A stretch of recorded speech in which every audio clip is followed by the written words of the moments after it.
Això és el meu grup. És per atacar el curs, no? Justit, i som la classe de cinquena. Els millors. Però ens falta algú, també. La Zoe! Això abans era la nostra classe. Però ara... No. Això són projectes que han fet les altres classes. Tots són molt bonics.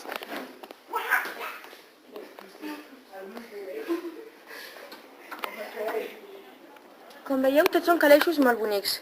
Clar, som la millor classe, això és segur. Com veieu, aquest és el millor calaix. És més ecològic i gasta pas massa diners. Què ens vols dir? Jo volia dir que la setmana pròxima us presentaré al meu poble que es diu Rodes. I jo us presentaré el meu Perpinyà.